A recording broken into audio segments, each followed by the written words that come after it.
Yo les trailers, bienvenue dans cette nouvelle vidéo et aujourd'hui, sujet étrange, on va parler des lacets. Parce que tout le monde sait passer ses petits lacets dans les œillets, faire un petit double nœud et partir courir, sauf que chacun a un pied différent. Donc qui dit pied différent, dit peut-être laçage optimisé, suivant le pied fin, le pied long, le pied gros et large, enfin voilà, tous les différents pieds que vous pouvez avoir, donc chaque pied est propre. Chaque chaussure n'est pas forcément propre. Donc pour adoucir un peu et optimiser les sensations qu'on va avoir, on peut jouer sur les techniques de laçage des chaussures. Parce qu'il y a plus d'une cinquantaine.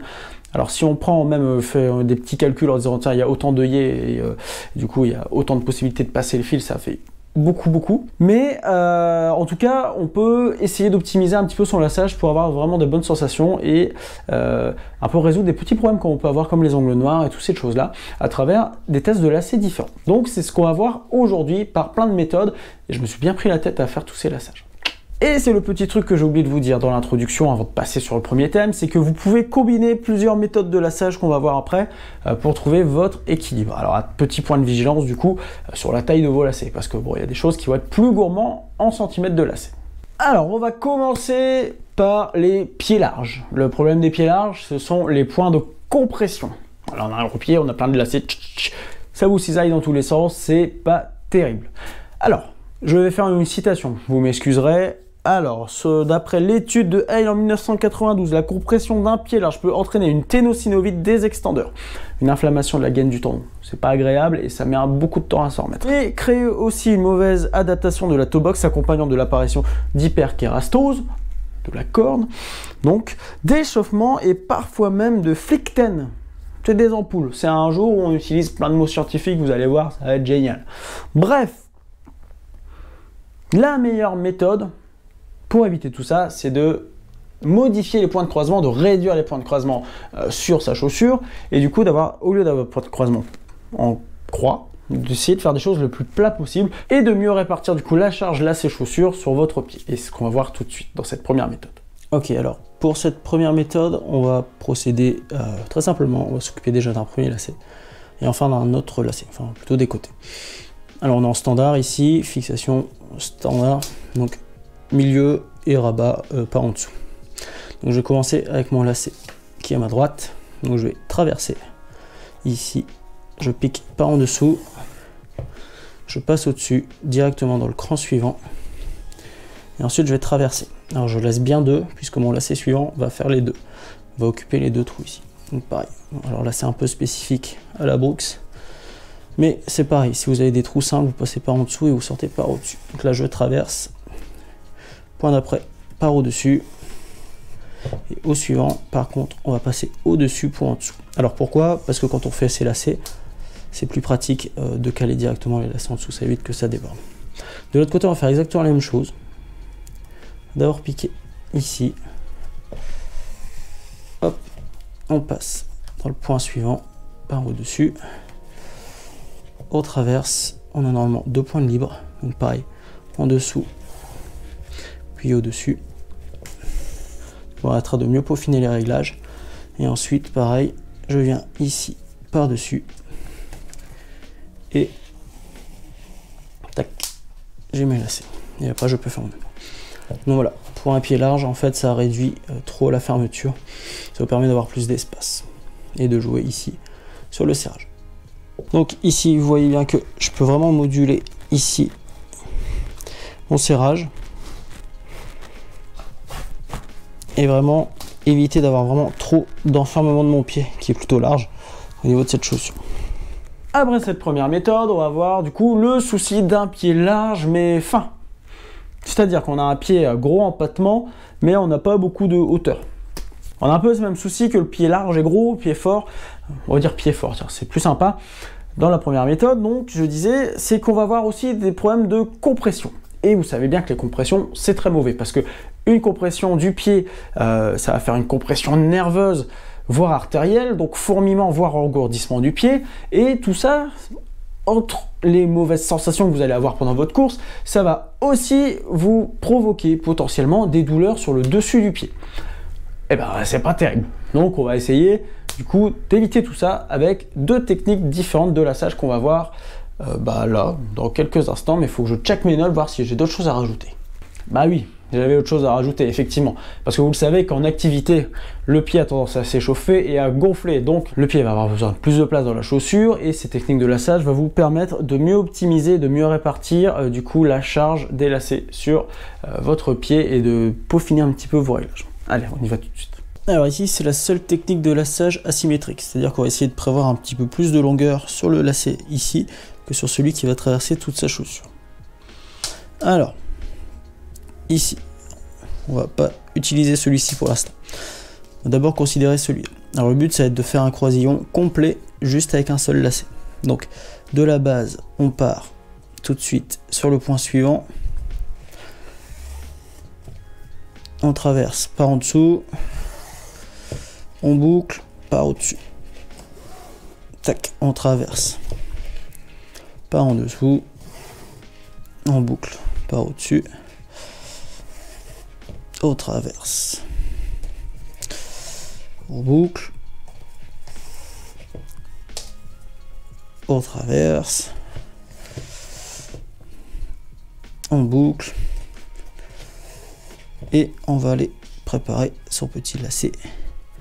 Ici, on fait une mini traversée. Et hop, je suis en position de lassage. Ici, avec celui-ci qui nous reste, c'est tout bête, on va simplement traverser sous tous les lacets et aller se récupérer là-haut. Tac. Alors asymétrique, voilà, il faut, voilà, vous voyez, j'ai presque la même distance de lacet à la fin. Alors, ce qui va se passer ici, alors c'est pour les pieds très larges, donc larges, mais assez fins, donc qui ont tendance à bouger. Alors, vous voyez ici, il va falloir ajuster correctement chacun de vos crans pour aller venir ensuite faire votre lacet. Et alors ici, ça fait un bon serrage, vous verrez que ça ne bougera pas du tout. Bon, là, il s'agit d'un lassage tordu, ça va être de 1, de 1. Alors, on va passer 2 en dessous, 1 au-dessus, donc un cran sur 2. Il faut juste bien entamer le truc, c'est-à-dire qu'ici on va déjà laisser un cran vide et on va caler ici ce premier lacet. Voilà, celui-là il est calé. Ici on va faire différent. On va prendre le premier cran tout de suite, là, et on va traverser. Tac, en passant par au-dessus. Une fois que j'ai traversé, j'avance de 2 crans et je ressors. Hop, pareil ici, je traverse. Tac, et j'avance de 2 crans, 1, 2, je ressors. Hop, ok, ici, je traverse. Hop, j'avance de 2 crans et je sors. Donc ce sera mon dernier cran avant lassage. Et pareillement, ici, je traverse et j'avance pas de 2 parce que j'en ai pas 2. Ce serait trop long, ce serait pas symétrique. Tac, donc j'ai une belle couture parallèle. Je peux aller vraiment moduler ici 1 sur 2. Donc, en fait, celui-là va toujours verrouiller celui d'avant. Et là, j'ai un beau lassage bien droit, bien parallèle, qui est vraiment un bon maintien en fait sur l'intégralité du pied. Alors là, on va parler de la troisième technique, la quatrième, mais bon, la troisième technique, le troisième grand thème, c'est pour ce problème, vous savez, de pied qui glisse dans la chaussure. Alors, on le dit bien souvent, quand il faut acheter une paire de chaussures, on y va plutôt en fin de journée. Pourquoi on y va en fin de journée? Parce qu'on a resté dynamique plus ou moins sur ses pieds, nos pieds ont vécu toute la journée, donc ils ont un empattement un peu plus important, ils sont un peu plus écrasés que le matin, forcément, parce qu'on est resté debout toute la journée, ou pas forcément, mais au moins eu d'activité. Et le pied est légèrement plus chaud, donc un peu plus gonflé. C'est pour ça que c'est un parfait moment pour aller choisir sa chaussure. Parce que si vous prenez une chaussure ajustée, en début de matinée, peut-être qu'au soir, elle sera beaucoup moins ajustée et peut-être trop courte. Vous le savez aussi, on préconise de laisser 1 à 1,5 cm de place devant sa chaussure, c'est-à-dire que si vous êtes en 43 sur une chaussure de ville, on va vous préconiser plutôt de prendre un 43,5, voire un 44 sur vos baskets. Alors c'est préconisé, mais c'est aussi important. Et là du coup, il y a un problème qui se pose avec cette technique, c'est que surtout si vous faites du trail, vous allez peut-être avoir tendance à avoir votre pied qui glisse. Alors notamment dans les descentes, et le pied qui glisse va entraîner des chocs au fond de la chaussure et des ongles noirs. Quelque chose qu'on n'aime pas, parce qu'un trailer qui a les ongles noirs, c'est un trailer qui a plus des orteils, c'est un trailer qui n'est pas franchement glamour. Et les ongles noirs, ça s'appelle l'onychopathie. Alors, même si vous avez un plateau de la chaussure qui est assez haut, c'est-à-dire que votre chausson, votre semelle et votre chausson est haut, il y a quand même moyen de cette technique de lassage qui permet du coup de mieux fermer le devant de votre chaussure et du coup de mieux stabiliser votre pied. Et moi, c'est une technique que j'ai beaucoup utilisée avant de trouver mon bon équilibre de lassage. Voilà. Donc, on va voir ça tout de suite ensemble. Alors, celle-ci, du coup, comme je vous le disais, c'est une méthode que j'ai beaucoup utilisée. Alors, ça va être assez étrange. Alors, on fait un premier passage ici, de chaque côté de la chaussure. Voilà, ça va être notre base de base. Arrivé à ce point-là, on va faire une boucle. C'est pour ça qu'il faut le travailler en parallèle. C'est-à-dire qu'on va faire une première cocarde ici. Voilà, on va la garder. Et en faire une deuxième de l'autre côté. Mon lacet va venir au travers de chaque côté de cette cocarde. Qui va vraiment permettre de vraiment serrer la chaussure à cet endroit. Voilà. Et ensuite, on fait ici un lassage classique. Moi, je fais toujours du dessus, dessous. Dessus et dessous. Hop. Ici, pareillement. Bon, je peux pas faire de dessus vraiment ici parce que j'ai un cran. Mais hop. Je traverse. Tac. Je viens en dessus. Je viens au-dessus. Et je suis prêt à lasser des deux côtés. Quand je vais lasser mes chaussures, en fait, ici, donc je vais pouvoir, grâce à ces deux boucles ici, là, vraiment venir, vous voyez, il y a bien les deux boucles, là et là.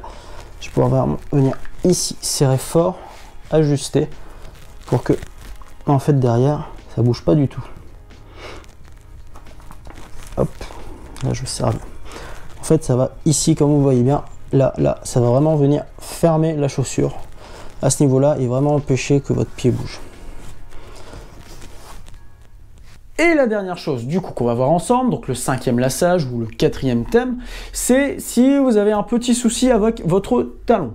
Parce que comme je vous l'ai dit, chaque pied est unique. On peut avoir un gros pied, empattement large, haut, gauche, droite, tout ce que vous voulez. Parfois, on a des petites chevilles.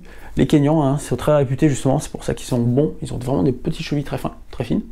Et moi aussi, j'ai des petites chevilles très fines. Donc voilà, entre le pied fin et les chevilles fines, voilà, je vous avoue que j'ai un peu combiné tous les lassages possibles pour trouver mon équilibre. Alors, ça va se décliner sous deux formes. Il y a la forme officielle et la forme que moi je préfère, personnellement.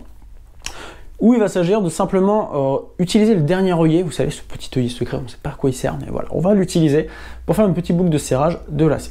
Et du coup, on va voir ça tout de suite. Mais d'abord, un petit point de vigilance pour ceux qui ont les pieds fins. Attention, parce que le fait, si vous maintenez votre talon fortement, en fait, l'avant du pied va avoir tendance un peu à bouger. Donc vous allez frotter un peu partout dans votre chaussure et rebondir sur l'avant pour provoquer, comme on l'a dit tout à l'heure, je cherche mes notes, hop, de l'hyperkérastose. Je devrais l'avoir ce mot-là. Et du coup, voilà, petit point de vigilance. Donc, vous pouvez combiner la technique qu'on va voir juste avant avec celle-ci pour avoir un maintien optimal. C'est parti. Alors, on va faire un lassage très standard. Donc, vraiment un croisé des plus bêtes pour le début du lassage. Jusqu'à ici, où on va... Il y a deux techniques. Alors, il y en a la première que je vais vous montrer et je vous montrerai la seconde ensuite. On va déjà s'arrêter là sur ce lacet. On va faire pareil de l'autre côté. Hop. Vers le haut. Reste avec moi. Je tac le petit cran. Et là, je vais pas vers le haut, mais je vais hop vers le bas. Enfin, je sors. Ici, je vais appliquer une boucle, comme on l'a fait précédemment. Appliquer une deuxième boucle. Et ici, pour fermer, en fait, je vais venir placer mes lacets ici, dans la boucle de chaque côté. Tac. Et venir repasser mon lacet au-dessus. Tac, pour le premier, et pareillement pour le deuxième. Alors, quel effet ça va avoir au niveau du lassage? Alors ici, on va mettre un petit peu de tension dans tout ça pour récupérer un petit peu de lacet. C'est au niveau des boucles. Voilà. Alors ici, j'ai mon serrage. Donc j'ai ma boucle qui rentre et qui sort et qui vient du coup traverser pour aller dans cette boucle. Alors je vais déjà la serrer par là. Celle-ci pareillement, elle repasse ici et là. Donc je vais venir la serrer par là et ensuite je tire mes lacets. En fait ici on va créer une boucle, une fermeture au niveau de la cheville, du haut de la cheville. Et en fait quand vous ferez votre nœud, en fait, vous allez vraiment être calé ici. Donc attention, si vous avez le pied qui bouge sur l'avant, c'est pas le meilleur des lassages. Moi je l'applique pas vraiment comme ça, je la fais un petit peu différemment. En général, je la trouve un peu bourrine. C'est que je me rajoute un cran de plus ici et je fais ma boucle au-dessus. Tac, là je fais ma boucle ici. Alors j'ai une fermeture beaucoup plus haute.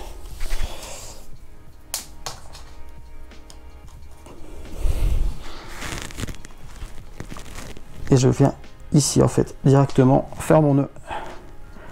Tac, en fermeture. Et je trouve que cette technique est beaucoup plus efficace. Donc juste vraiment ici, j'ai utilisé l'ensemble de mes crans. C'est-à-dire que ça c'est le cran normal de standard. Enfin normal de standard. Là ici c'est le cran normal. J'ai fait ma boucle. Je passe mes lacets dans cette boucle. Et je fais mon laçage. Alors c'est une technique aussi que j'utilise en standard sur mes chaussures. Parce qu'en fait ici ça permet de créer un verrouillage. C'est-à-dire que ici une fois que vous faites votre lacet, si j'y arrive, ça va venir en fait vraiment verrouiller votre laçage. Il n'y a plus rien qui va bouger en fait dans tout votre laçage. Et c'est quelque chose que je trouve vraiment assez appréciable en fait. Bon, et voilà pour ces techniques. Donc ensuite pour finaliser votre laçage, bon, un bon double nœud des familles, ce sera toujours bien pour éviter que le premier accroc avec une plante vienne vous arracher votre lacet. Ceux qui ont un système boa, bon effectivement ça n'a aucun rapport, cette vidéo ça vous servira à rien. Juste aussi si vous avez une petite case là pour ranger vos lacets, utilisez-la parce que ça c'est quand même super cool. Moi je trouve ça super pratique et c'est vrai que ça évite toujours de défaire refaire ses lacets. Bon bref, voilà.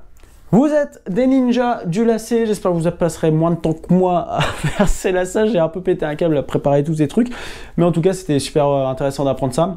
Je vous invite à tester les différentes techniques. Alors c'est vrai que c'est toujours un peu embêtant de défaire, refaire ses lacets, mais ça prend pas tant de temps que ça. Donc voilà, trouvez votre équilibre, essayez, faites attention à ne pas prévoir des sorties trop longues avec des nouveaux lassages.